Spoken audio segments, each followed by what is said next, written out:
Hello everyone. The following story is going to be a part 1 of a series that I'm going to begin doing on my channel.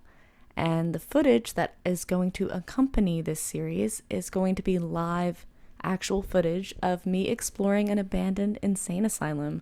So, it kind of goes with it. I thought that would be kind of fun. That's always fun. So, I hope that you guys enjoy. And now, let's get creepy.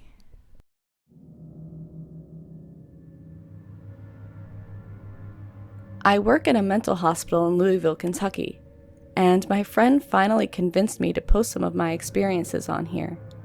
You may recognize some bits and pieces of these stories from my work in a couple horror anthologies, as I use a lot of my day-to-day situations as inspiration for my writing. I also want to say to please not message me asking if these are true or not. If you don't want to believe them, I hope you at least found some entertainment value in my stories. Also, all names given have been changed, so with that out of the way. Most of my day consists of making sure people aren't hurting themselves or each other. All that shit you see on TV with asylums is completely obtuse and frankly stigmatizing. We take care of all of our patients to the best of our ability. We wouldn't be going through all the stress of this line of work if we didn't at least kind of care. That being said, there are times when we have to be a bit more forceful with our less stable patients. But again, it is nothing like what you see on TV. Most of the time, you can just talk patients down. Even violent ones rarely need sedation. Other times, you just have to respect the rituals they have built for themselves to stay stable. It's all about empathy and seeing the humanity left in them. Since I had started about 11 years back, I had always been good friends with a patient that we will call Mr. Johnson. Mr. Johnson had a nasty combination of multiple personality disorder, Alzheimer's, and severe depression. But with medication and the hospital's structured nature, he managed to find a little peace.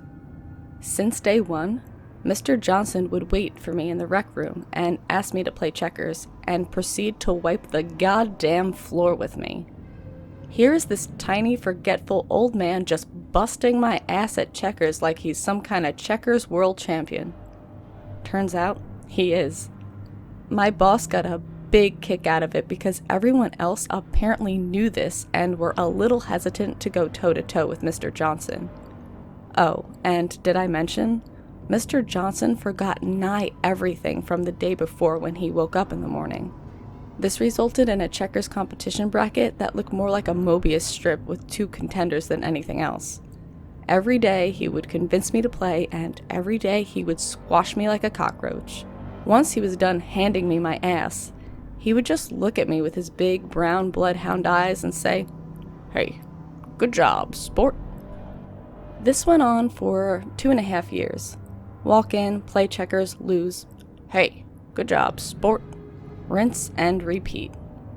One day was different though. I came in, sat down at our usual spot, and commenced the game. He was noticeably off though, kind of jittery and weak looking.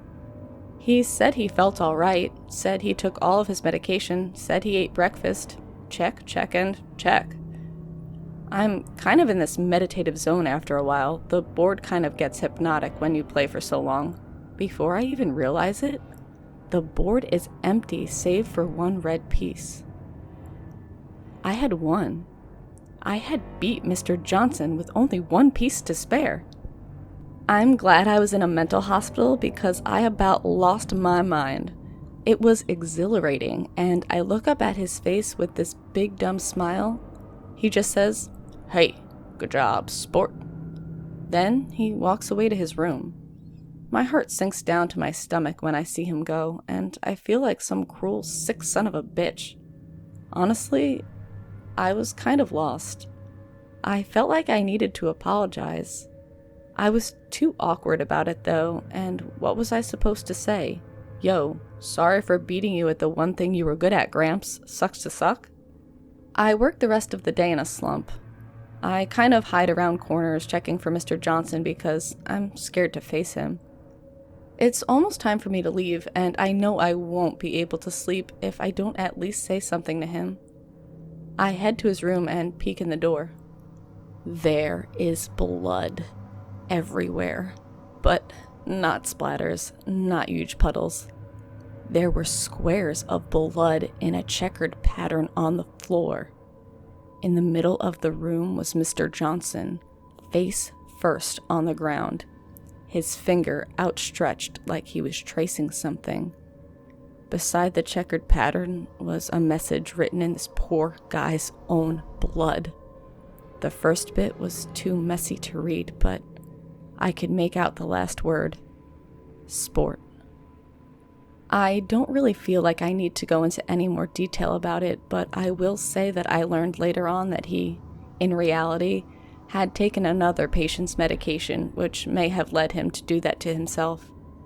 After the cleanup was done, all we find on him is this shard of glass from a window we suspect he had broken in an empty patient's room and a pocket full of red checker pieces.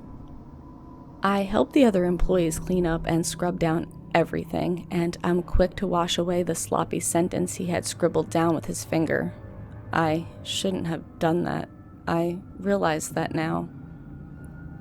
I really should have mentioned it to someone, but admitting what had happened to anyone else would mean admitting it to myself. I wasn't ready for that then. It's late when I get home, around 2 a.m. or so. I had spent the last couple of hours filing some paperwork since I was the one to find Mr. Johnson. I unlock the door to my house and step inside. On the floor in front of me, about 4 feet from the entryway, is a single black checker piece. There is no blood, no sign of forced entry, no sign of any kind of entry for that matter. I thought the games were over when we found him there, cold and dead, but I guess I was wrong. He had one more game to play, and Mr. Johnson had won, with 1 piece to spare. I have never told anyone this story, and I don't plan to ever tell it again. Another time, about 2 weeks ago, I was down in our basement at the hospital. It's not officially the basement that we use for patients. It's actually a vestige of old hospital before it was remodeled about 25 years ago. I guess the renovation crews couldn't tear up this part without compromising the foundation or something.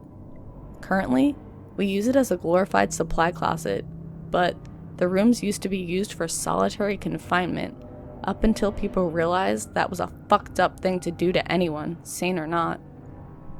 I'm down there looking for some extra gloves to restock a medical room for a technician. Now, we always keep the door to that part of the basement locked, so no wandering feet accidentally go down there and get hurt. And anyone who wants to get in has to get the keys from my boss's office.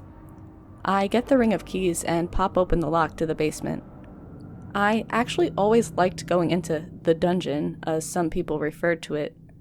It felt like this little secret grotto that I could retreat to if I needed to take a breather. The light fixtures still use screw-in bulbs, like the humming halogen bulbs we used to illuminate the rest of the hospital.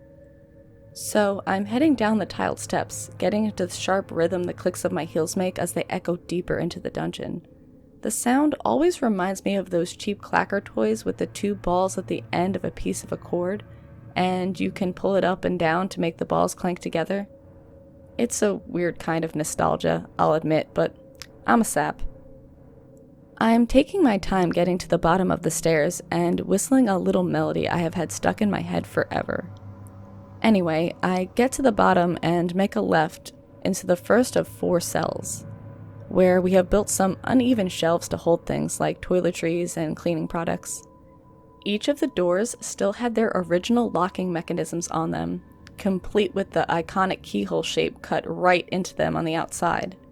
We always joked with the volunteers to be careful not to get locked down there, or else they could be trapped for who knows how long, though the locks only operated from the outside and no one ever found the original keys.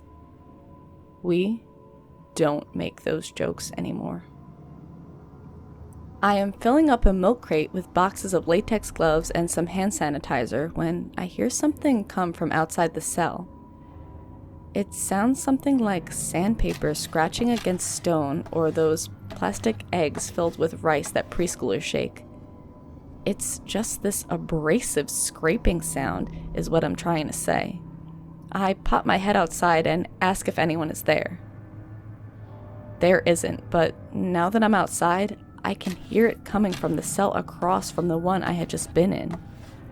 The first thought that crosses my mind is that maybe a patient somehow got down there, but when I grab the handle, I realize the fucking door is locked. It's fucking locked. From there, I can hear someone on the other side scraping against the door. I tell them I'm going to get help and I book it for the stairs.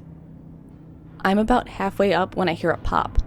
I whip my head around to see that one of the bulbs had blown, then another and another. One by one the bulbs go out and I'm running like I've never ran before in my whole damn life. I get to the top just as the last bulb blinks out. In the dark, I throw my hands for the knob, but I can't feel anything. I'm running my hands all along the face of the door, but I swear I can't find anything. It's just like a smooth wall. I start screaming. Before long, the door flies open and I see my coworker Dana standing there all panicked. "What the hell are you screaming for?" But I don't know how to articulate it. I must have looked like a clown, throwing my hands around and babbling. Eventually, I manage to get out that I think someone is trapped in one of the cells. Then, both of us go to my boss, who calls our repairman. He doesn't answer. So we call my boss's boss, who calls a locksmith who says his tools won't work on locks that old. Yeah, like, what the fuck? He calls a mechanic that he knows, and that mechanic brings a plasma torch to cut off the lock. When all is said and done, Dana, my boss's boss, another volunteer, the mechanic, and I are all standing around this red-hot hole in the metal door, flashlights in hand. My boss punches the door open and says, in not too professional words, what she plans to do to our repairman when she gets a hold of him. She couldn't have known how soon that might be. The door hits the wall behind it, and there he is, the repairman. He is huddled in the corner in the fetal position. His skin is leathery and gray, and he has this thick coat of dust on his back like he had been there for months. My boss is staring at me like it was some kind of joke, but I know what I heard. I tell her that, but she is speechless. She clears everyone out and tells me to go home. I figure out a couple days later that they had an autopsy done on the body. His report said that he died from malnourishment and must have been down there for a minimum of 6 months. Yet, he had been to the hospital to repair some windows not 3 days before. Even stranger was what they found inside the body. In his stomach, perfectly clean and shiny, was a ring of 4 vintage keys. We still don't know if they went to those doors because my boss had replaced all of them the day after we found him. But even if they did fit those locks, I had no clue how he would have engaged them from the outside. The hospital got fined pretty heftily, and I assumed I was going to lose my job. My boss must have felt bad for me or something because I still work here. In fact, I am working even more than usual since she had to lay off a couple of less seniored employees.